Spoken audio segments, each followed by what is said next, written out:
Share the screen.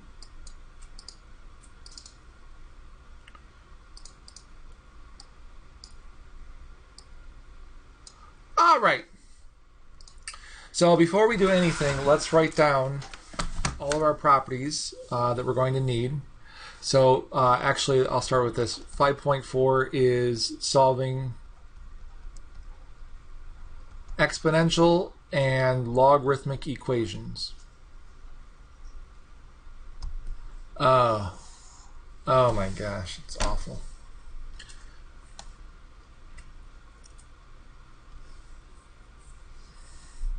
And we have some things from the last sections. First off is the definition of a log. Remember, if you have something in the form a to the y equals x, you could write that as log base a of x equals y. So this is how you transfer between a exponent and a logarithm.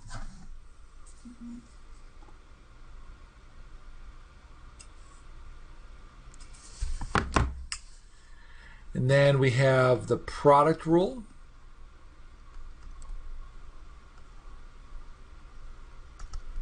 And that, remember, says if you are adding two logarithms, you can multiply the arguments.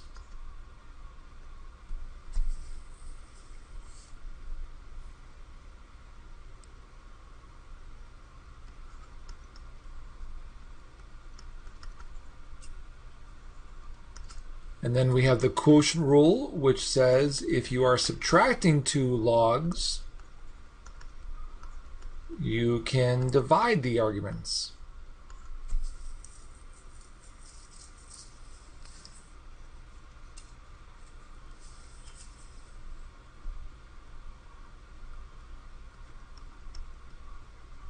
And the last one, as far as the biggest ones are concerned, the power rule says if your argument has a power,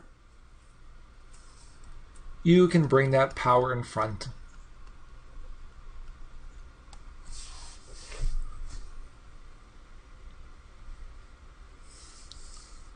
So that is all goodness from the previous sections. And I'll move this out of your way, I apologize.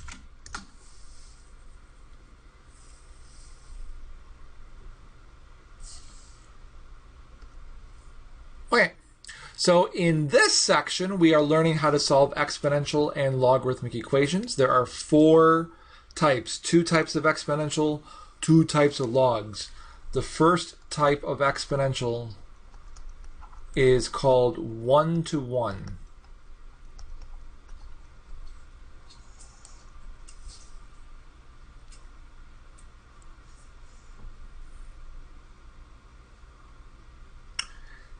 In an exponential one-to-one, you'll have something of the format a to the m equals a to the n.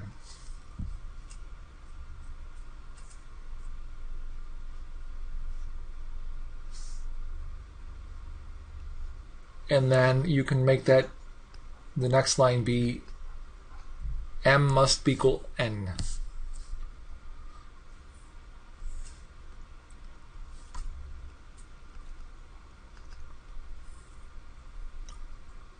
So for example, if we had like 4 to the x plus 2 equals 16,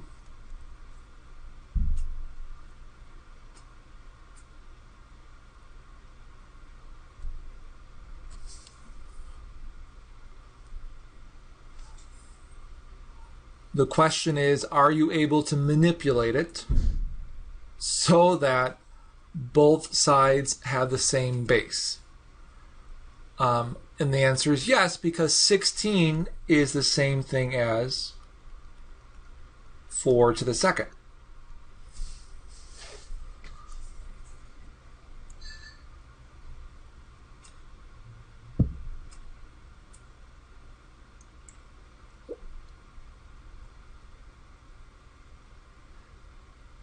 Because we have 4 to the x plus 2 equals 4 to the second, then the bases don't matter anymore because they're already the same base. If they weren't the same base, we'd have a problem. We'll talk about that later. But because they are the same base, then all that matters is that the exponents must be equal. So that means x plus 2 must equal 2.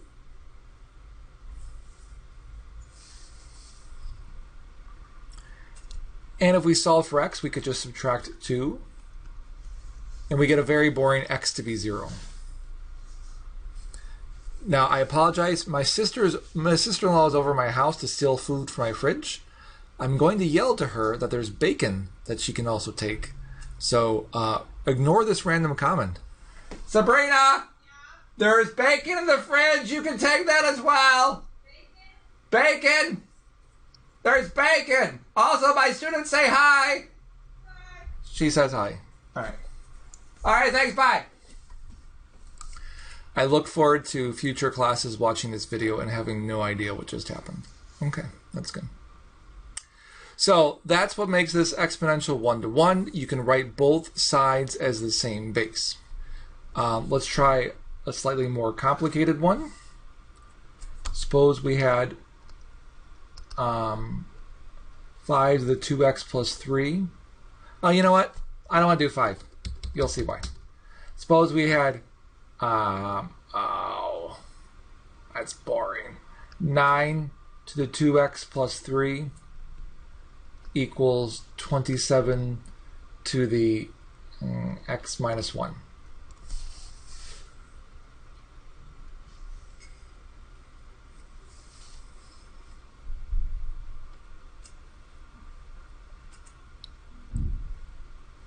The key thing to remember is that it is not about multiples, it is about powers. 27 is a multiple of 9, but 27 is not 9 to a pretty power. So because of that, we cannot write both sides as 9 to a power. However, 9 and 27 do have a common base. What common base do they have? 3. 3. So 9 is 3 squared. Note the parentheses. And 27 is 3 cubed.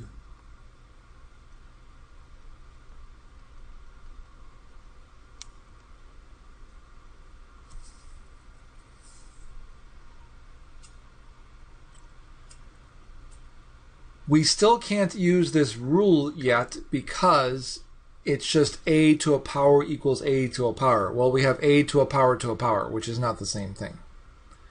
So remember that if you have a power to a power, what can you do with the powers?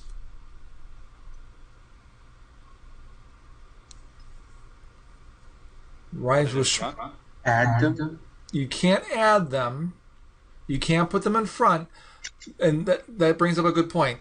The reason you can't put them in front is there a logarithm involved in this problem? No. So you can only be putting, it's great English. You can only be putting, I'm going to use it, be putting powers in front if there is a logarithm, and we don't have a log. You would multiply them. When you have a power to a power, you multiply the powers. So on the left, we would distribute that 2 through, and the new power would be 4x plus 6. And on the right, we would distribute the 3 through, and we would get 3x minus 3.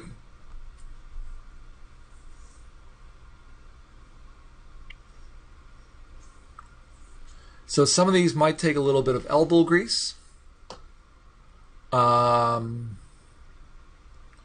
get base to a power equals same base to a different power. So that must mean that the powers 4x plus 6 and 3x minus 3 are equal. If we brought the 3x over by subtraction, we would get x on the left. And if we brought the 6 over by subtraction, we would get negative 9 on the right. So x is negative 9.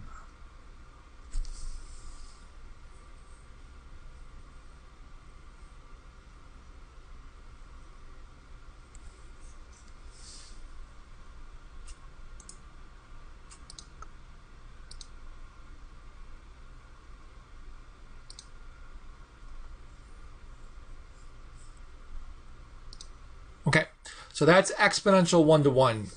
Exponential because the variable is in the exponent, 1 to 1 because you can write the same base on both sides. So then the question is, well, what if you can't write the same base on both sides? And that is the second type of exponential equation. 2. Not 1 to 1. Oh, slip that in there. Well, when it's not 1 to 1, that means it's of the format a to the y equals x, because you can't write both sides of the same base. And then what you do is you turn it into a logarithm.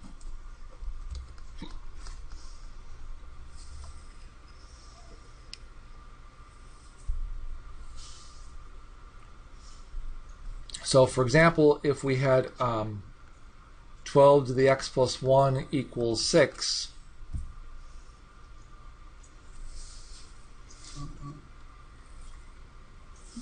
(12) is a multiple of 6,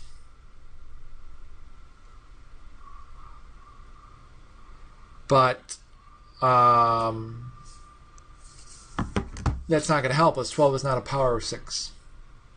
So because we can't easily find the same base on both sides, we need to use the logarithm. So we're going to use this right here, which again is the definition of a log. We have something of this format here, and we're going to take it into the logarithmic format. Don't be confused that the exponent has a y in the formula and not an x. It's all about putting things in the right place. Remember that the base of the log is the base of the exponent. So since we have 12 to a power, that's going to turn into a log base 12. Make sure your subscripts are subscripts. The 12 should not be floating. Log base 12 of, what goes here?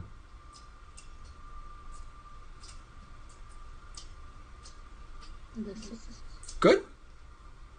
Equals x plus 1. Log base 12 of 6 is a number. It's not a pretty number. Leave it alone. Generally, the directions will say find the exact answer, which means don't use a calculator. And for this one, to finish solving for x, we're currently adding 1 to x. So to undo that, we'll subtract 1.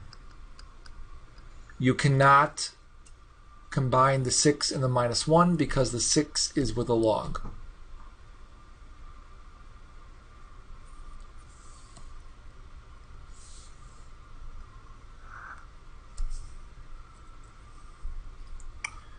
As for a more complicated example, suppose we had 5e to the 3x plus 1 minus 7 equals 10.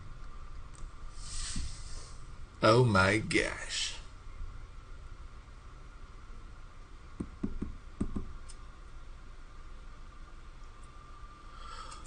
We need to solve for x. The x is in an exponent, and the base of the exponent is e, and the problem is the other side doesn't have an e. So that puts us in this not 1 to 1 scenario. However, in order to use this rule, this definition of a log,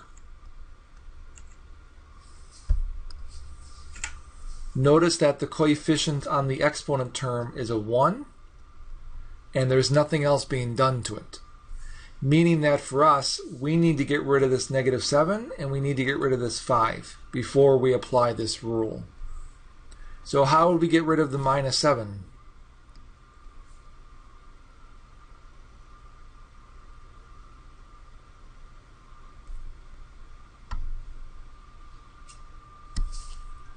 Add it to both sides. Excellent. And then to get rid of the 5, we would divide. So if we add 7 and then divide it by 5, then on the right-hand side we would have 17 over 5.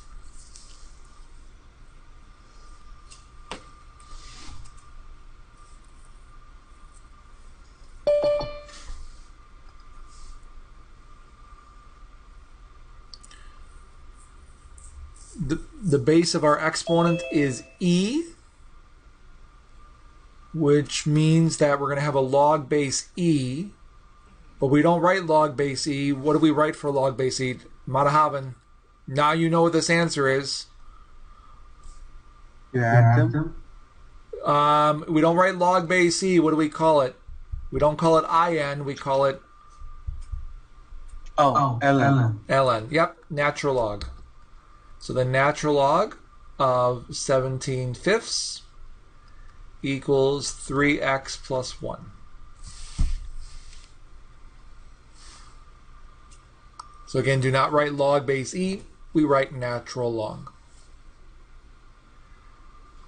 All right. This is now technically a linear equation. Even though there's a logarithm, the variable is not in the log. So focusing on the right-hand side, we have to get the x by itself. So the first thing we would do is get rid of that 1 by subtraction.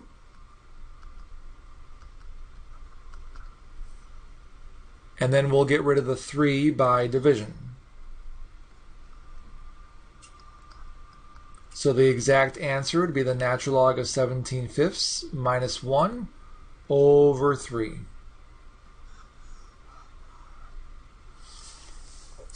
Is it a pretty number? No. Is it the exact answer? Yes. That's what we want.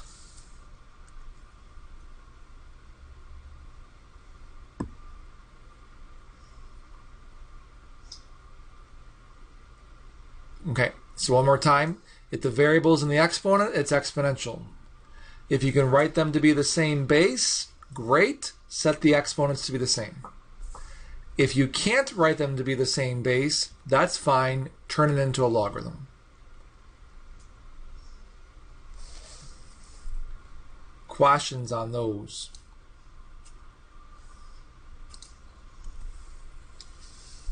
Okay. So now let's mosey on into logarithmic equations. And we're going to have the same pattern, 1 to 1, not 1 to 1. Boop.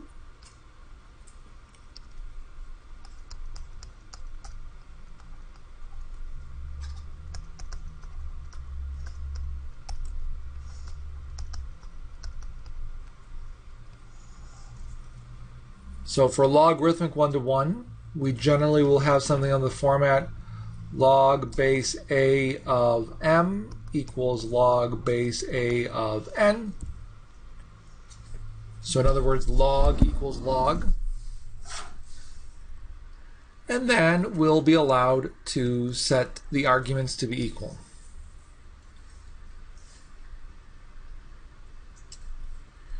So suppose we had the log base 2 of x plus 2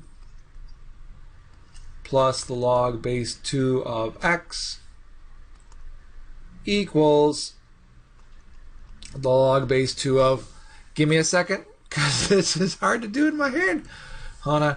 No, don't look at what I'm writing. Ignore everything you see on this side of the screen. It has nothing. Oh no. Oh, I should have prepared better. Let's make that instead of x plus 2, let's make that x plus 3.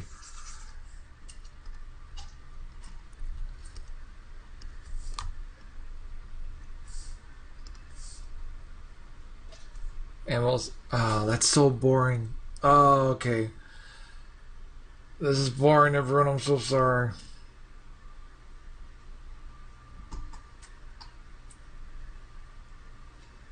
I think this is, hold on, I'm oh, self-doubt. Oh no, why? Okay, that's good. Okay, it's fine. It's fine, everyone, it's fine. This is not the best example, but it'll get the job done. Okay. So in this category, your variable is trapped in a log, which it is, and you can write both sides as log equals log of the same base. On the left, notice we are adding two logarithms. In order to be able to use this rule here, we need to have one log on each side. How can we combine both of these logarithms to be one log?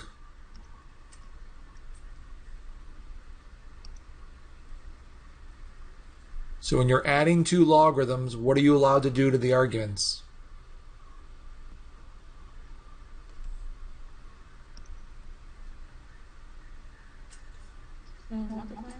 Yeah, that's the product rule. If you're adding two logs, you can multiply the arguments.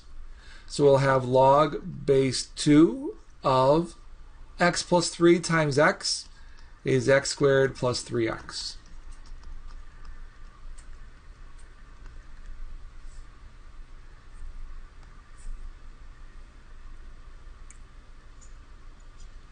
So if you have log equals log, great. Then we can set the arguments to be equal. So we'll have x squared plus 3x equals 4. And now this is no longer a logarithmic equation. It is now a quadratic equation. We know 4 different ways to solve a quadratic. This one should factor easily unless I made a huge mistake. So we can bring the 4 to the other side. And this should factor as x plus 4, x minus 1.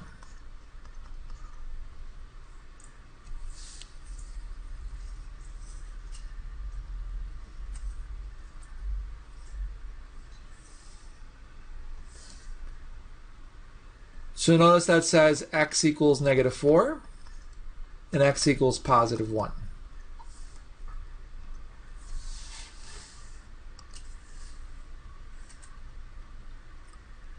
However, unlike exponential equations, which ours will all be rigged to where the domain will be real numbers, logarithmic equations will not be the case. Remember, the argument of a log has to be positive.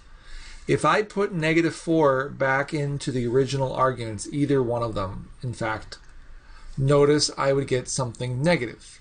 You can't have negative or 0, it has to be positive, which means that negative 4 is not a solution. But if I put 1 back in, 1 plus 3 is 4, which is positive. 1 is positive, so 1's okay. So 1 is our only solution.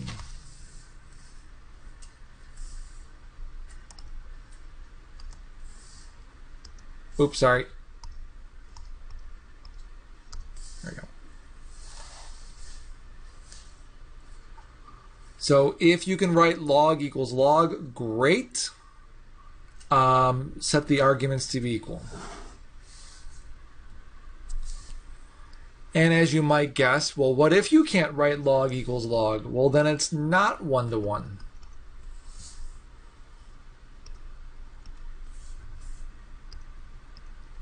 Questions so far?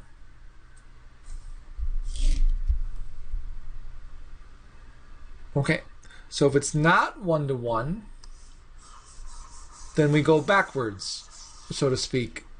We turn the log to be an exponent.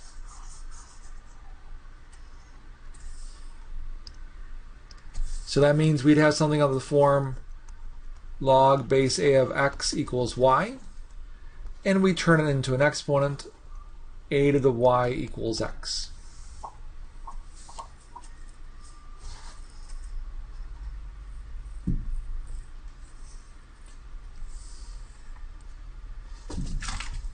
Let's try an example. Suppose we had, I don't know, 3 log base, do I want to put a number? Yeah, we'll do it. 3 log base 2 of x plus 1 equals 12. 12 it is.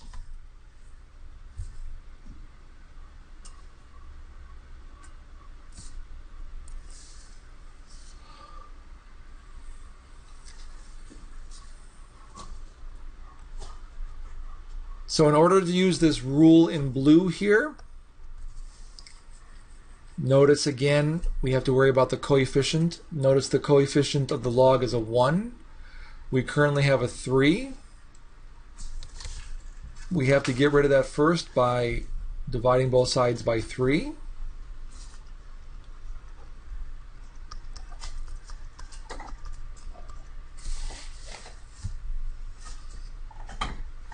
So again, before you manipulate any of these rules, you got to isolate that expression. Okay, we have log base 2 of x plus 1 equals 4. We do not have log equals log, so we have to turn it into an exponent. Same rule applies as before. The base of the log is always the base of the exponent. Our base is 2, so we'll say 2 raised to the what equals what?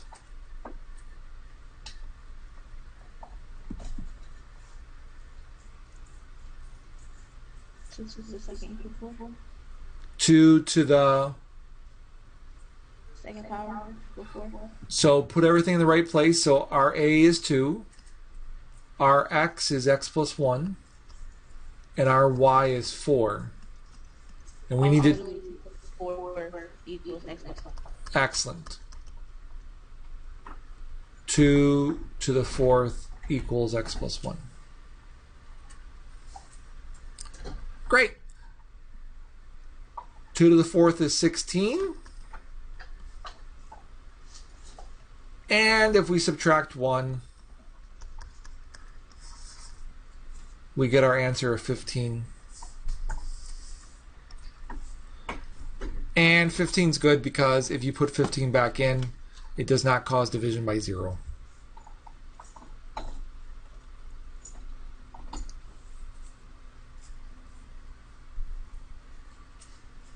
Okay.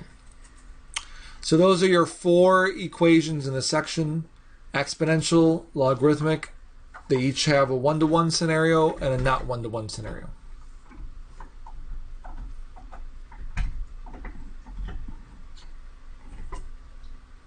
Questions on any of those 4?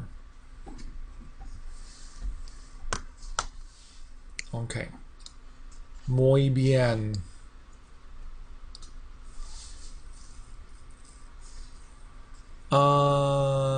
Close that up. All right, that's 5.4. 5. Wait, was that wrong? Is that 5.5? That was 5.5. Ah, I'm so sorry. 5.5, everyone. I fixed it. All right. 5.6 is applications.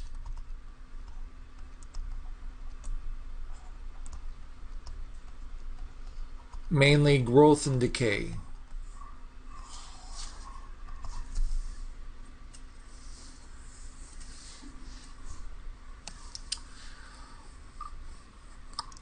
(5.6) has a formula. If a 5.6 question appears in the final, which it most likely will, I'll be giving you the formula with the problem, so you don't have to memorize the formula. You just have to memorize how to use it. And this is the formula. P of t equals p sub 0 e to the kt.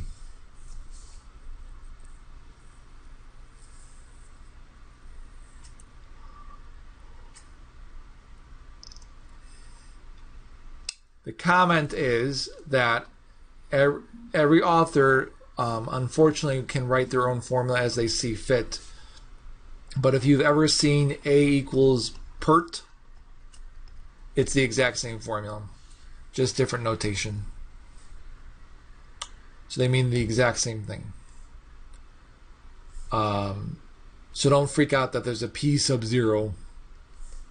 I'll explain what all the letters mean. So P sub 0 does mean the initial amount.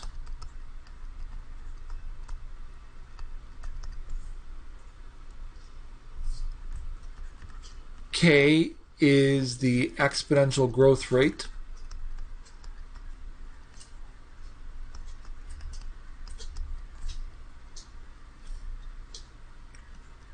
T is time.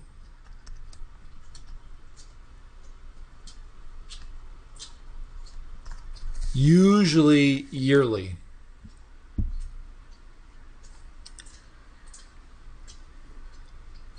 It does not have to be yearly. I think one of the videos, T is in minutes. It depends on the scenario. Or T could be in days.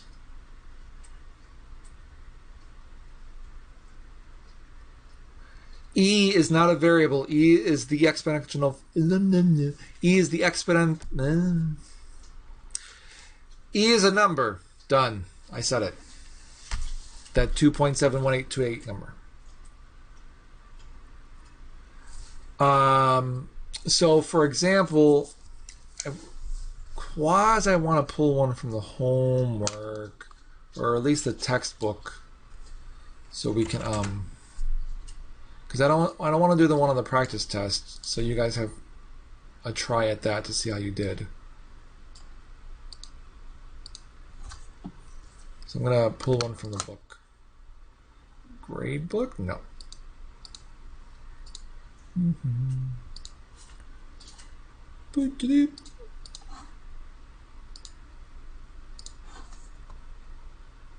You live there. It's loading. Click, click, click.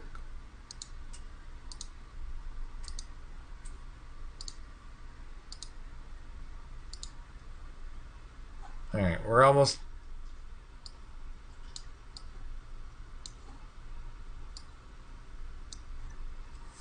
All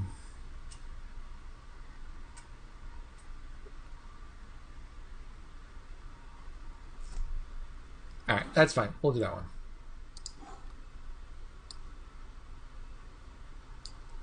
It's very boring, but it's fine.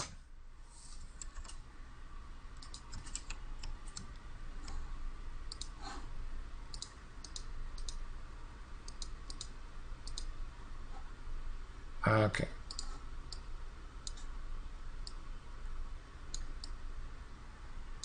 It's a little blurry, so I apologize. So it says the population of Haiti has a growth rate of 0.99% per year. In 2013, the population was that 9.8 million number. And the land area in Haiti is 32.9 million square yards.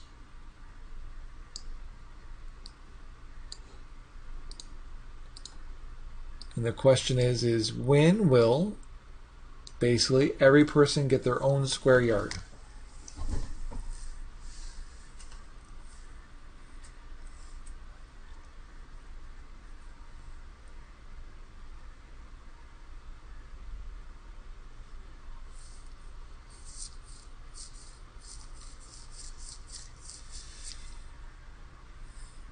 Yes, these are big numbers. No, it will not kill you.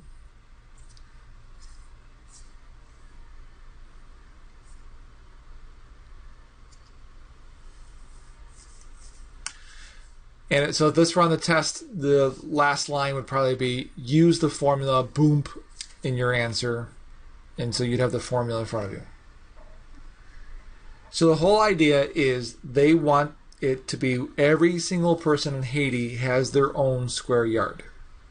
In other words, they're really asking when will the population of Haiti equal 32,961,561,600? And they're starting with 9,893,934.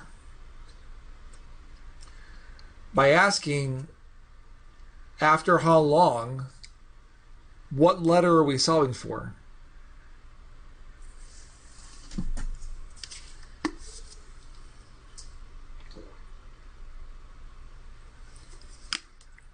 Wouldn't it be the time to figure out how long it will take? Excellent. We're trying to find time. Okay, so using this formula here, this guy here, we are starting with our initial amount is this 9 million number.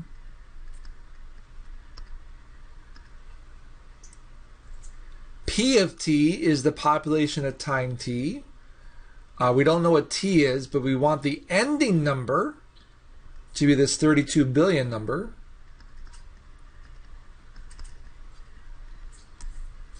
So P naught is what we were starting with. We want the P of t, the population at whatever time it is, to be that 32 billion. E raised to the We are told that our k is 0.99%. If your growth rate, or as we'll see, the decay rate, is given as a percentage, when you put it into the formula, you need to write it as a decimal. So 0.99% is the same thing as 0.0099 as a decimal. And t is just t. Remember, to go from percent to decimal, you move 2 places to the left. Beyonce's favorite direction. We need to solve for t. The t is in the exponent. So we have an exponential equation. We do not have an e on both sides, which means it's a not one-to-one exponential equation. So what do we need to use in order to solve for t?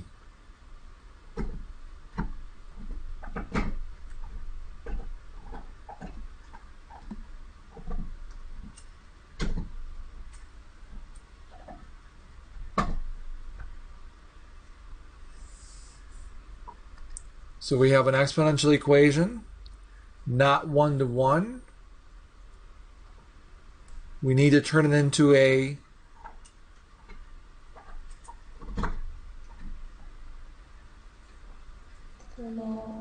log. Very good. However, that 9 million number that we have there, it's got to go away. Please note this is 9 million times e. So to undo that, we're going to divide both sides by that 9 million number. Leave it alone. It is not pretty. I don't know what I was doing there. That was weird. Just leave it as a fraction. Walk away from your calculator. Because if you round this, there goes the whole problem.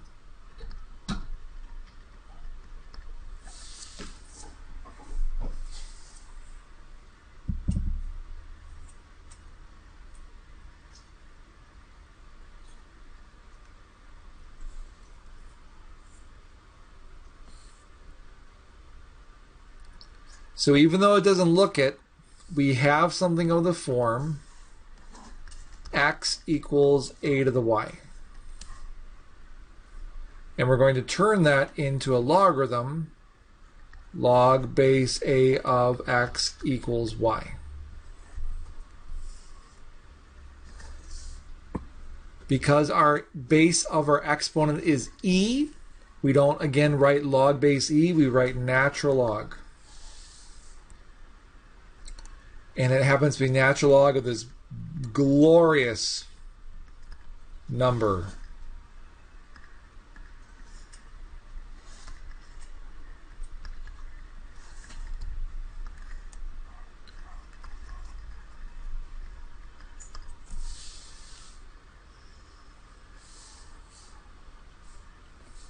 So again, just put things in the right place.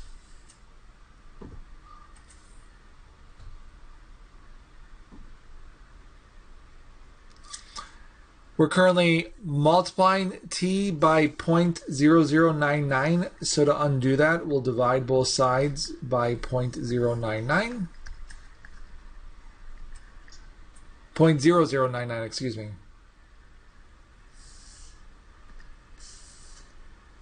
And then on the test, I would tell you how far to round. We probably just put it to the nearest whole number, I guess. Calculating.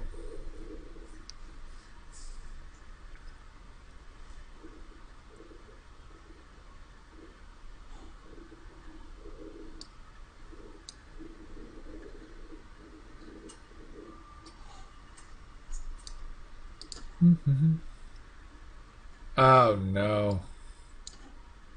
Oh no. If you get it before I do, please let me know.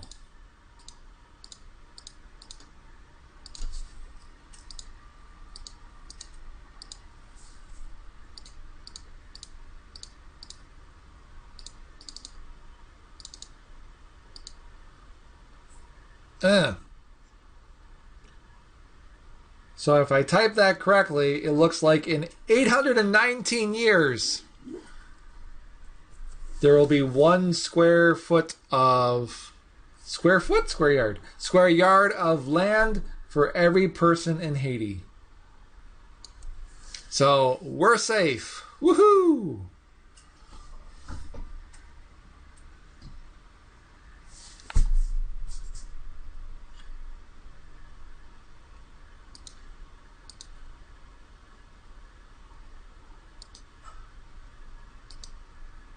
So again, 5-6 is just applications of 5-5. That's all. Mainly not one-to-one equations. The other half of the section is basically the exact same stuff.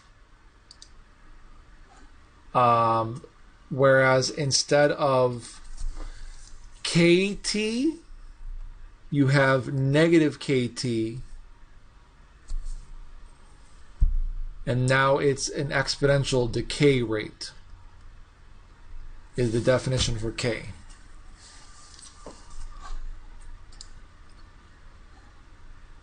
But otherwise, you'll be doing the exact same stuff. You'll be using the information to probably solve for K, probably solve for T.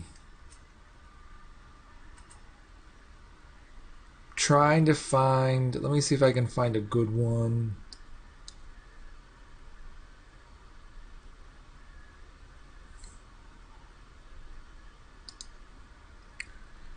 That one's a good one.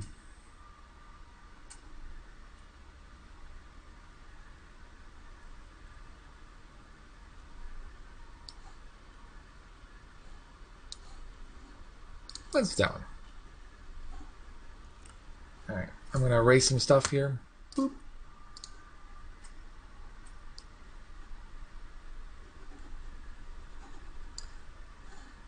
Snag it.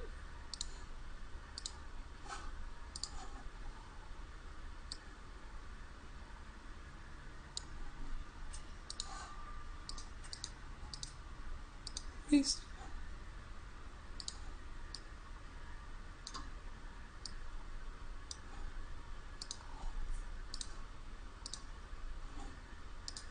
So this one says the amount of advertising revenue in the U.S. in U.S. newspapers has declined continually since 2006, which is very, very true. In 2006, the revenue was $49.3 billion. Oh my gosh, what just happened? Oh, you guys! Oh, thank God. I thought we lost everything. All right, nothing is here. In 2013, the amount had decreased to $20.7 billion. And assuming that we have a exponentially decaying model, we're asked to find the decay rate, K.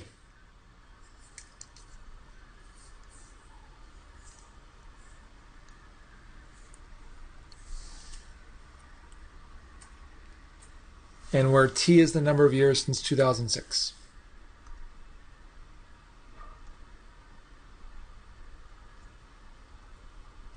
Okay. So let's start with P naught. What are we starting with?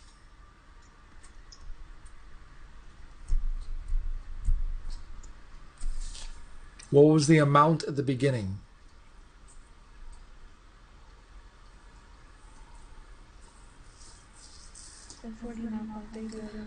Excellent. E to the K times. Okay. 2013 is 7 years after 2006.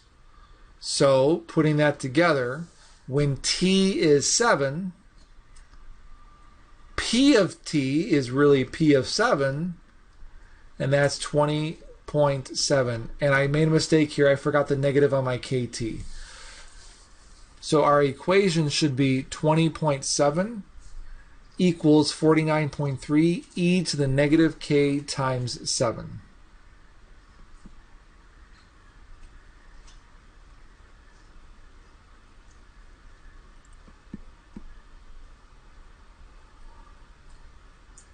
All right, we've done this a couple of times. We need to solve for k. K is in the exponent. We need to turn it into a logarithm. Before we do that, what do we have to do first? Someone who is not Charmaine, please.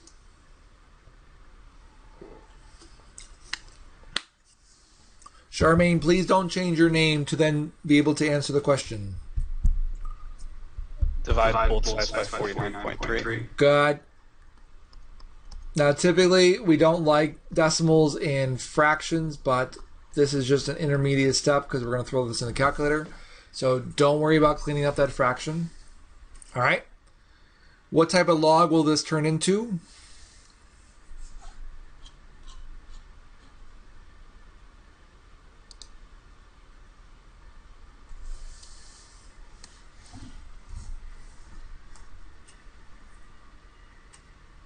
If the base is e, I'm not sure, but is this the quotient rule? it wouldn't be a quotient rule because we don't have the log of a quotient. Okay. So we currently have something that looks like this. Oh, the power rule? No, we need to turn it into a logarithm. So we have something that looks like this box here, and it's going to turn into a log, but we don't write log base e, we write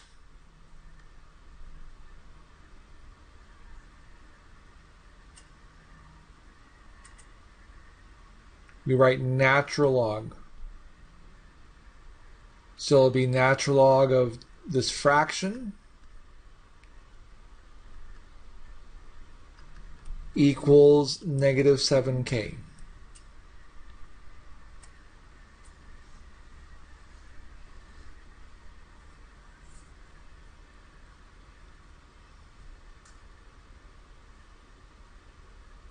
And then to solve for k, we'll divide by negative 7.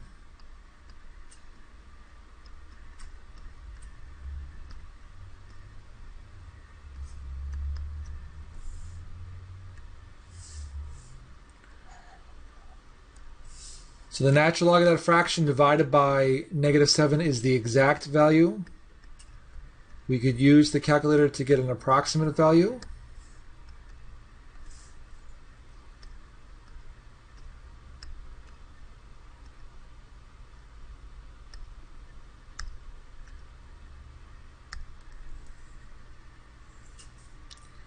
And that's a decimal, so if we wanted the corresponding percent, to go from decimal to percent, you would multiply it by 100.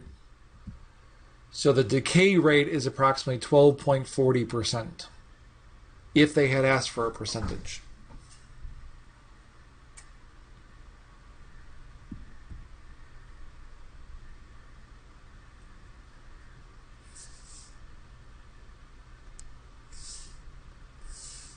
The exact value is written on the bottom corner there.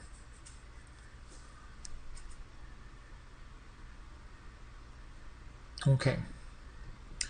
Questions on solving exponential and logarithmic equations and their applications.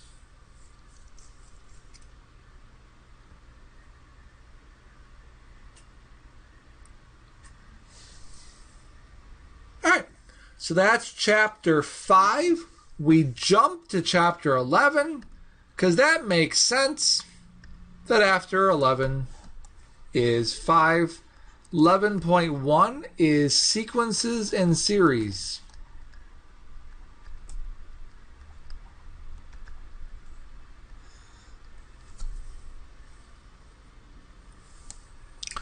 There is a lot of terminology in this first section. This first section sets the stage for the next 2 sections. If at any time you need to see another example highlighting the terminology, let me know. And with terminology, that means there's a lot of notation. So it's just something we have to get used to. This stuff is directly related to calc. It's very, very important. You'll mainly see it towards the end of Calc 1 and then definitely in Calc 2. It's more in Calc 2 than it is Calc 1. So, for example, let's suppose we had this, and this is technically a sequence. We don't know why it's a sequence. We'll define it as a sequence soon. 3 to the first, 3 to the second, 3 to the third, 3 to the fourth, 3 to the fifth, dot, dot, dot.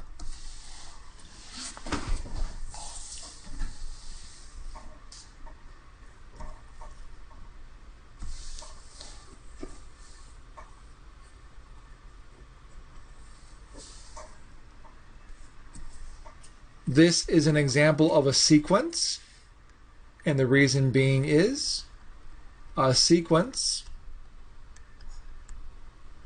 is a function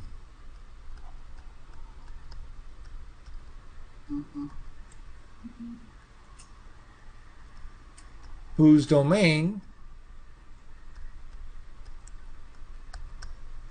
is the positive integers.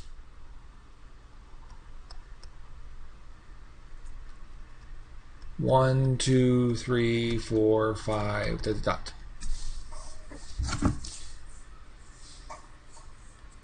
In other words, these are also known as the counting numbers.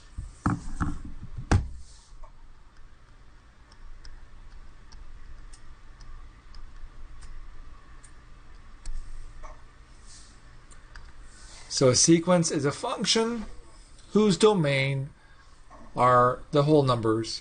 I'm sorry, the counting numbers 1, 2, 3, 4, 5, 6, so on and so forth. We do not use f of x equals in this section when talking about sequences and later on series. We have a different type of notation. So, for instance, if I had written f of x equals 3 to the x, this is a normal function, something we had technically in chapter 5. The domain would be all reals, because you're allowed to put in any number you want. Be it negative, be it fractional, be it irrational, doesn't matter, that's fine. In sequence land, instead of f of x equals, we write a sub n.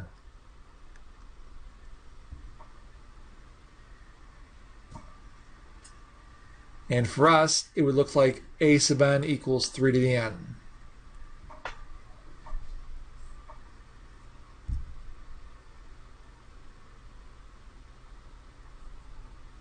And now you're required to only be able to put in 1, 2, 3, 4, 5, so on and so forth.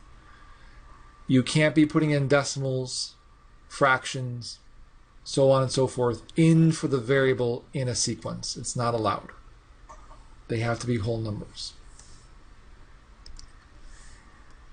A sub n is called the general term,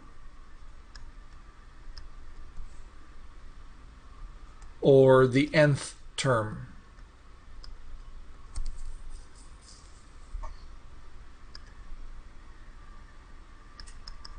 It is what all other terms resemble.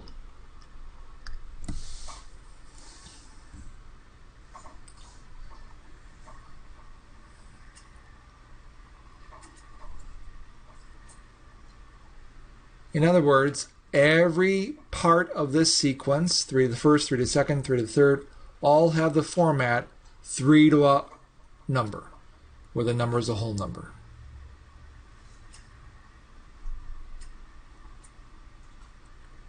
Three to the first comes from when n equals 1. 3 to the second comes from when n equals 2. You can probably see where this is going.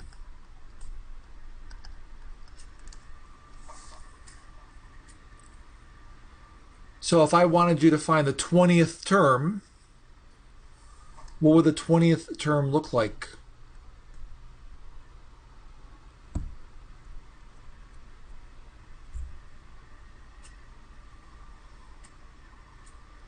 Three to the 20th power. Perfect. Good. So as far as importance, the important terms are the general term. If you know the general term, you know what every part of that sequence looks like. And actually, the first term, which is when n equals 1.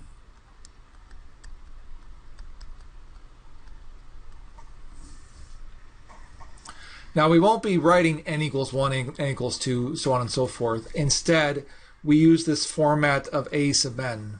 So really, a sub 1 is 3 to the first, a sub 2 is 3 to the second, so on and so forth.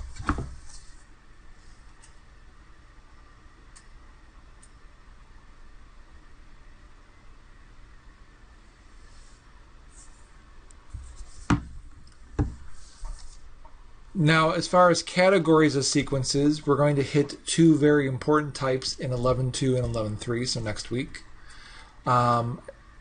Overarching category right now, we can talk about infinite and finite. If a sequence ends with a dot, dot, dot, as we see here, that's infinite. If it's dot, dot, dot, and then a number, or just no dot, dot, dots at all, then it's finite. So 1, 2, 3, 4, 5, finite. 1, 2, 3, 4, 5, dot, dot, dot, infinite. That's really all those terms will mean. Oh, that's another word we need. Term. I already said it here. The individual parts of a sequence are all called terms. So these are terms of the sequence.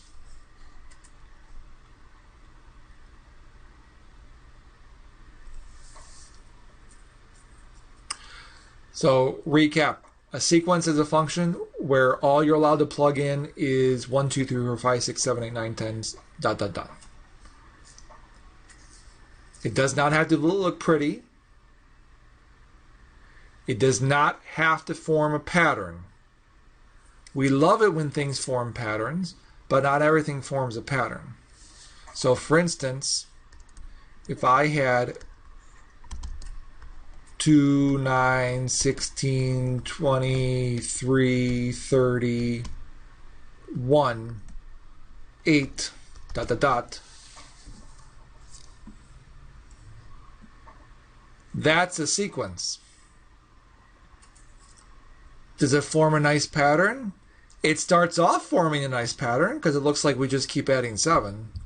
And then something happens to where that falls through. It's still a sequence. Part of our job will be to find the general term that explains a sequence.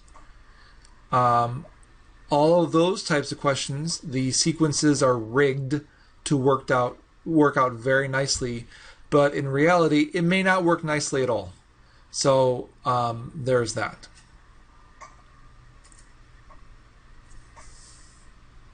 Questions so far?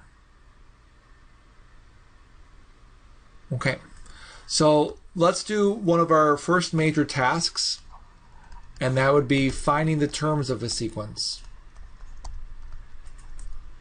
I'll say find the first 4 terms of, and we'll do a couple examples.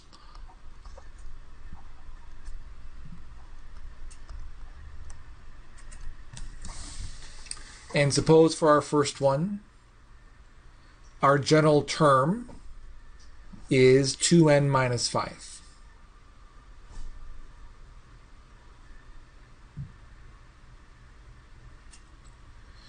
Because this is a sequence, that means n has to start at 1. So we're going to find a sub 1. And that just says you're going to do 2 times 1 minus 5. Which gives you negative 3.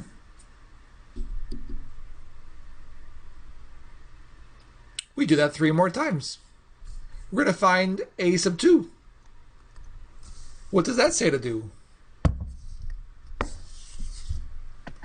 2 times 2, minus 5. Good. You get minus 1.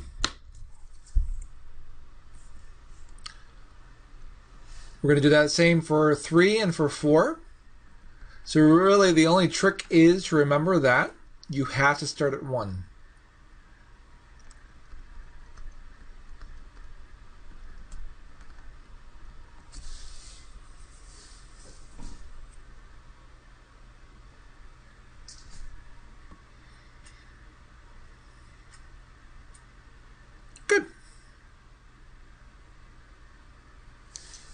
All right, if you would, please try this one on your own. I'll write it neater. Oh, it helps if I do it correctly. -1 to the n over 2 to the n. If you would, find the first 4 terms.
So you should have gotten -1/2,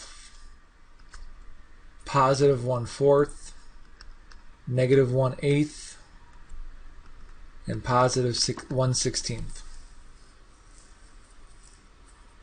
So plug in 1, plug in 2, plug in 3, plug in 4. Remember, -1 to an odd number stays -1. -1 to an even number becomes +1.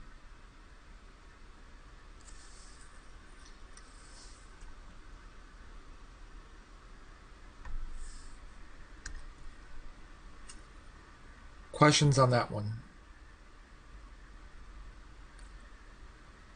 Okay. As far as some future terminology, notice in part A, we could have just kept adding 2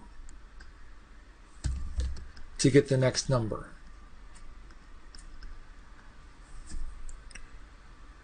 As far as what's going to happen next week, when you can keep adding the same number over and over and over again to get the next number, that sequence is called arithmetic.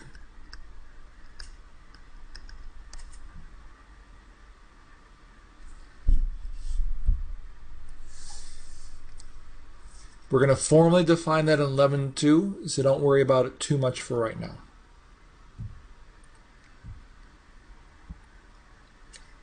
Notice in part B, we're technically able to multiply by -1/2 to get the next number. If you're able to multiply over and over again to get the next term, that sequence is called geometric.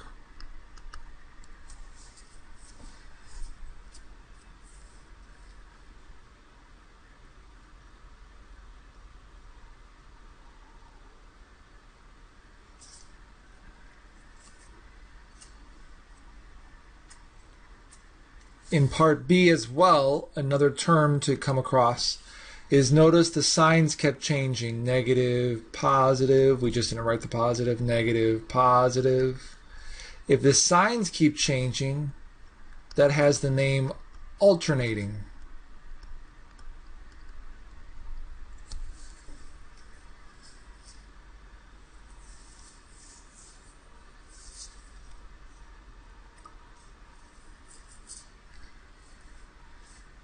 For this class, arithmetic and geometric will be important because arithmetic is 11.2 and geometric is 11.3.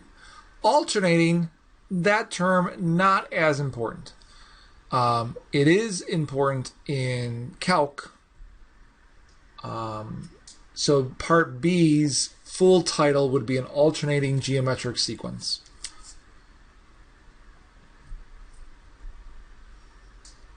but don't worry too much about alternating for now.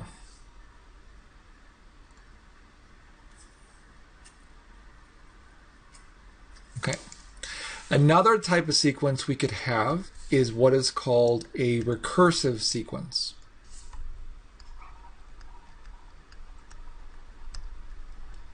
In a recursive sequence, future terms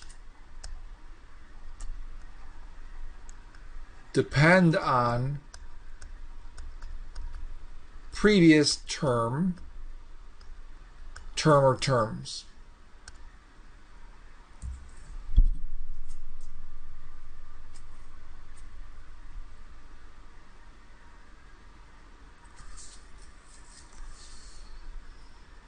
Generally what happens in these is you're given the first term and maybe the second term, depending, and then you're given a rule for future terms.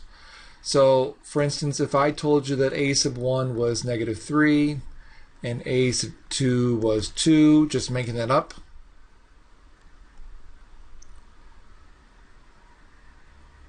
and then you were given the rule a sub n plus 2 is equal to a sub n plus 1 plus, I don't know, 5 times a sub n. Sure, why not?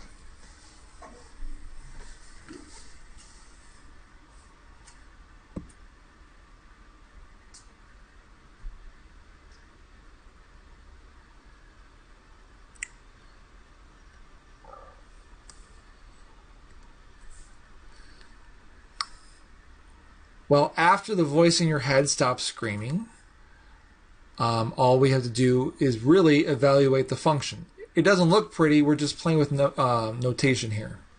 We are already given a sub 1. We are already given a sub 2. So the next one would be a sub 3. So the thing we have to ask ourselves is, what number do we need to put into n so that the subscript is a 3? So if the subscript is an n plus 2, we want the whole subscript to be 3, what number do we put in for n?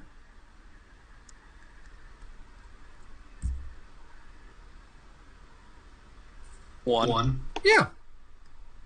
So that means in this formula, all of these n's will become 1s. So that means on the on the right-hand side, we'd have a sub 2, because 1 plus 1, plus 5 times a sub 1.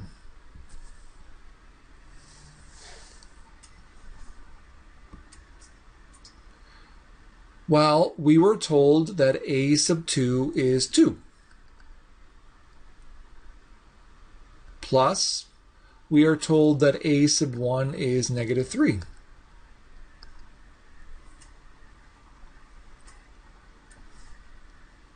So now we know that a sub 3 is 2 plus 5 times negative 3, which is negative 13.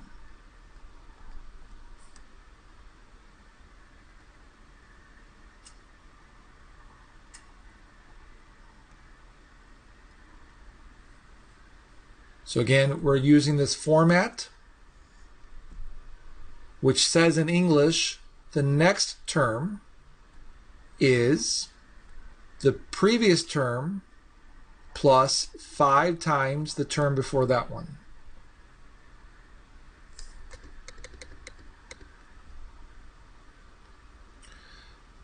After a sub 3 would be a sub 4. Same setup. We would need to put in 2 for all of the n's so that the subscript on the left is a 4. So putting in 2 for all the n's, on the right we would get a sub 2 plus 1 is 3, plus 5 times a sub 2.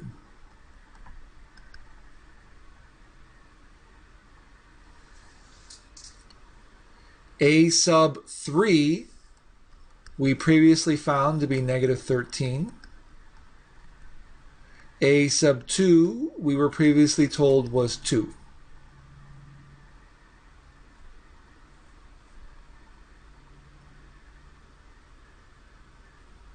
So again, we're using previous terms in this one to find future terms. Negative 13 plus 10 is negative 3. Oops. So the fourth term is negative 3. In the example, we talk about a very, very famous recursive sequence called the Fibonacci sequence. I'll write that down.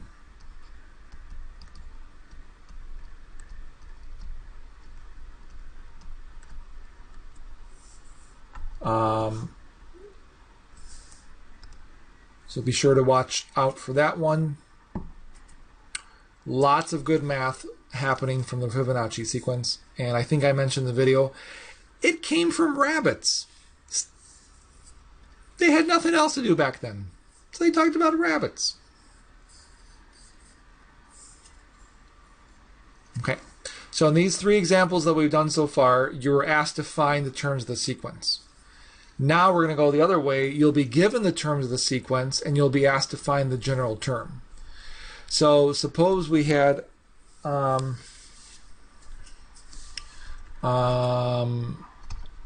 two. This is very hard to do in my head. 6.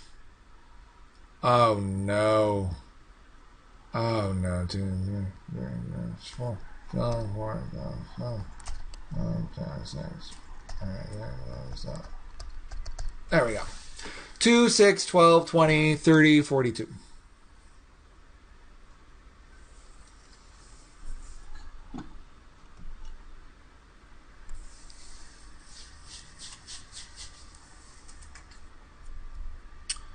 So if you're asked to find the general term,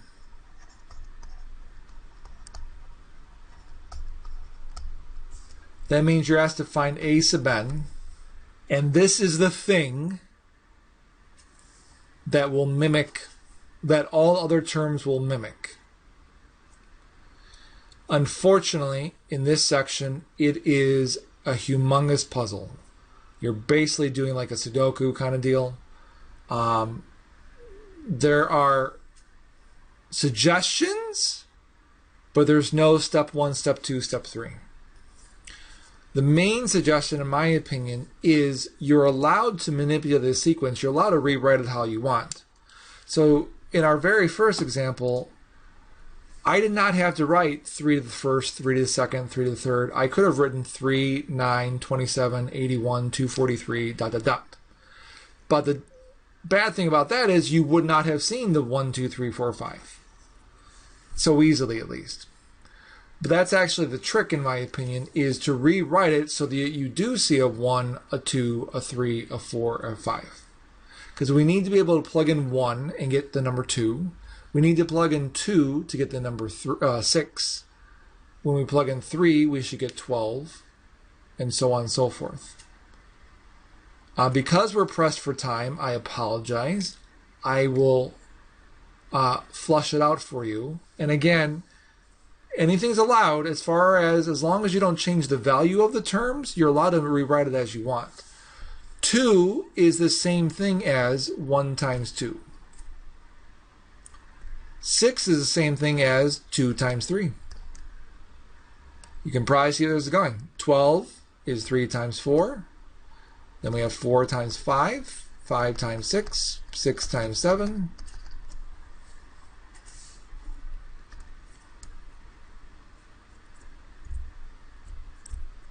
So when you're doing these, you want to think about multiples, you want to think about powers, you want to think about is there alternating occurring? Do I need to add a -1 or not? We didn't have that for this case, which is nice. So the term necessary in order to get 1 times 2, 2 times 3, 3 times 4, and so on and so forth would be n times n plus 1.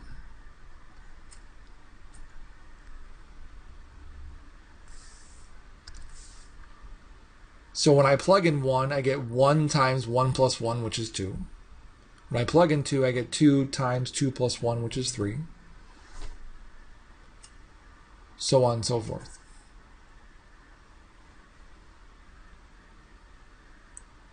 So you'll be going in both directions. You'll be asked to find the terms, and you'll be asked to find an expression that summarizes those terms.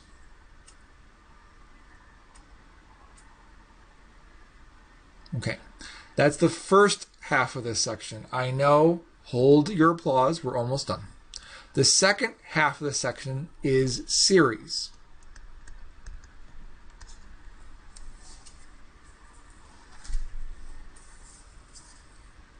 A sequence is, again, the terms one after the other. A series is when you add those terms.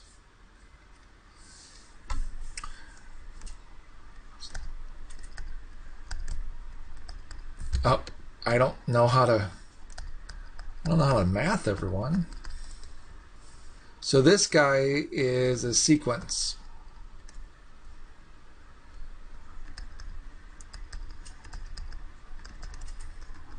But now if I'm adding those guys, this becomes a series.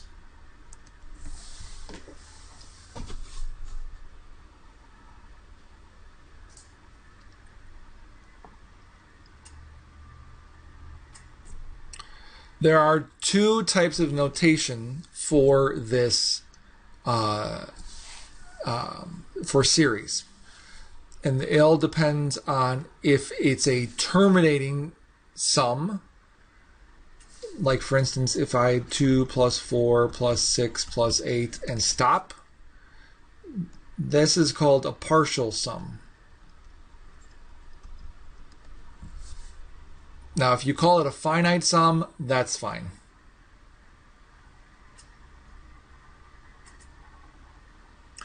Partial sums have a capital letter S, and the subscript tells you the number of terms. So we are adding the first 4 terms, so this would be S sub 4.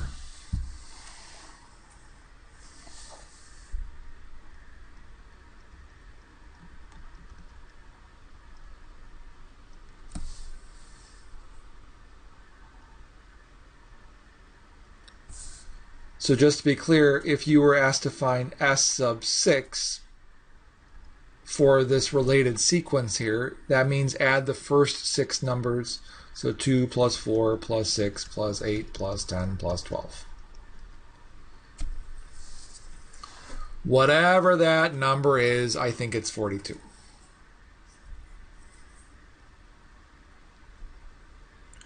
So at capital S subscript, partial sum.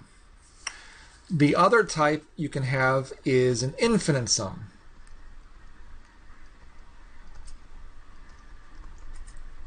And as you can guess, when it ends with a dot, dot, dot, that makes it an infinite sum.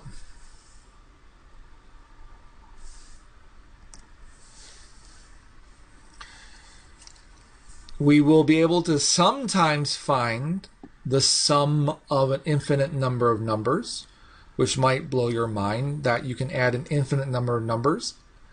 But you can under certain conditions, which we'll talk about next week.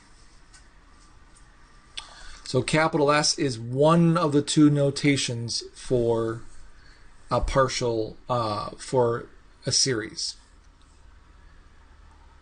The other notation is what's called sigma notation.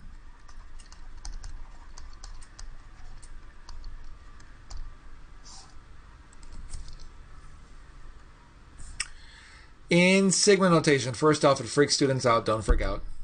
It has nothing to do with the frat house, that's comment number 2. Comment number 3, that's uppercase sigma.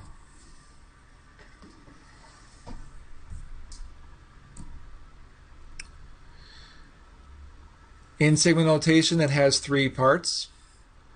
You usually, at the bottom, you have what's called the lower bound. It tells you where to start. Above, you have the upper bound. It tells you where to end. And then usually in parentheses, you say what you are adding, what the general term looks like.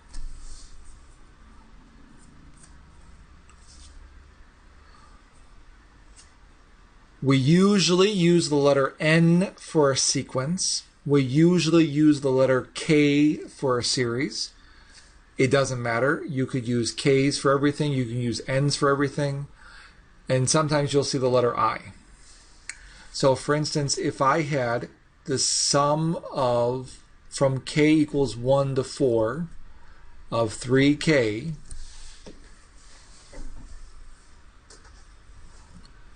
that means starting at 1, we're going to add until we get up to 4. And each time we're going to put in the value into the K in 3K. So when K is 1, this will look like 3 times 1. Sigma always says plus. When K is 2, this will look like 3 times 2. We might go over by a minute or two, I apologize. When K is 3, we'll have 3 times 3. And when K is 4, we'll have 3 times 4.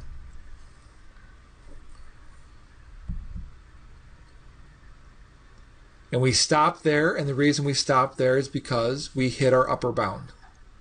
We stop when K is 4. I think this gives you 30. 12 plus 9, 21 plus 6, 27 plus 3 more, yeah, 30.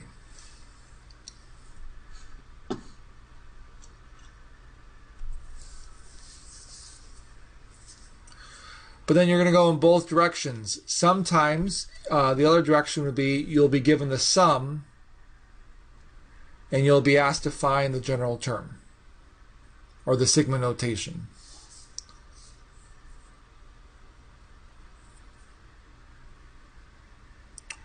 The comment to make is that a sequence has to start at 1.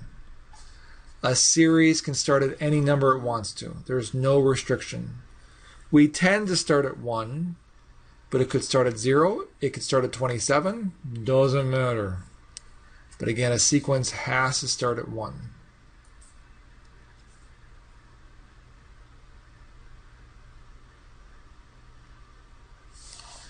The last thing to note is for right now is an I don't want to say an off from right field remark, and that is, for instance, if we were doing the sum from K equals 5 to 12 of, I'm just making this up, 2K.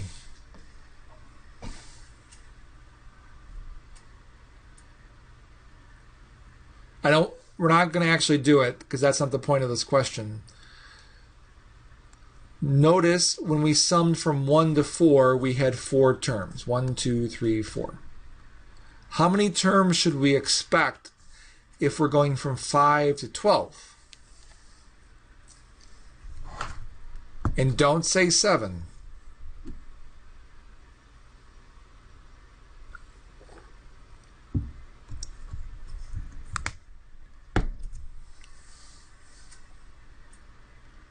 No shame if you use your fingers. Well, Won't be 12. If we went from 1 to 12, that would be 12, but we're starting at 5. so we do 8. You do 5, 6, What do we 7, 8, It'd be 8. 9, 10, 11, 12. Yep, 8. 8. 8. So, here is the general rule.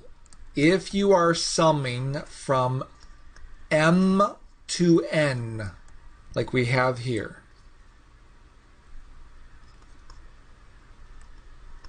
there will be N minus M plus 1 terms.